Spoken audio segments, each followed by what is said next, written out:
This is yet another adaptation of the famous Jane Austen's work. And while I haven't read any of her actual books, I have seen a few other adaptations. Namely Pride and Prejudice, which is very well known and I like that one a lot. But also a lesser known one called Love and Friendship, which I thought was really good as well. Now where Pride and Prejudice still had a lot of humor and wit in it, I would call it more of a drama. While Love and Friendship was more of an outright comedy, I would say. This one though I feel like blends the two together as far as the tone goes. Because I wouldn't go as far as to call it a straight up comedy, because I do feel like the emphasis is still on the drama. However, there is a lot of humor in it, in almost every scene. So I think this one pretty much splits the difference and is more of a comedic drama. And a fairly good one at that. In fact, I found it to be delightful. Because not only is it a very good looking movie, and hats off to the production crew for that, the execution in just about every aspect is more or less on the level it needed to be. From the writing, the costumes, to the performances and the editing, it just pretty much nails it. Because all of those things just work together seamlessly to bring out the heart and the humor in this. Since there's not really jokes in it as such, it's more of a subtle humor. More toned down, where the joke might be Bill Nye just sitting in a chair as Anya Taylor-Joy walks by. And that's the kind of comedy that requires finesse and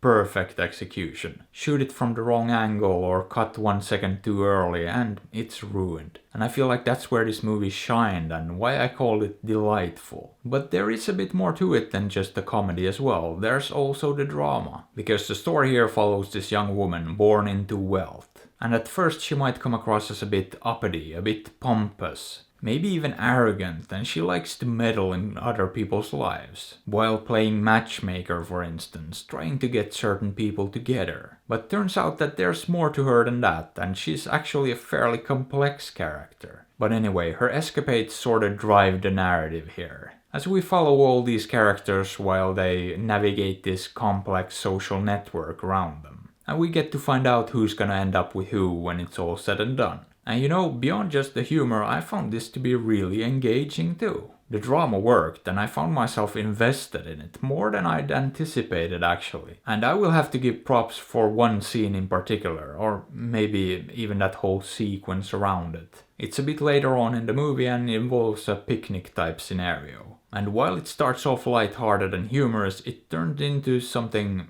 else. It actually turned into one of the most dramatic and memorable scenes in the entire movie. Like, you could basically cut the tension in that scene with a knife. And I thought it was absolutely brilliant and just felt so real too. Which had a lot to do with the writing, but more to do with the actors selling it. Because that scene just had top-notch performances all around right there. And what made that sequence even more impactful was probably that it actually mattered too. It was important for the story and for the arc of the main character. And I honestly think that one short sequence genuinely elevated the whole movie. Brought it up a notch and made it just that much better overall. But yeah, I really don't have much else than praise for this one. I don't think it's phenomenal, it's not really breaking any new ground here. But I do think it's really good, so would I recommend it? Yeah, especially if you like period pieces. And if you don't, maybe skip it. Or you can do whatever you like. After all, I'm not your dad. But hey, what are your thoughts on this? Have you seen it? Did you like it? Let me know. And if you enjoyed the video, maybe give it a thumbs up or sub to the channel, because that would be fantastic. And if you'd like, you can also support me on Patreon or PayPal through the links in the description. And as always, I appreciate you and thanks for watching.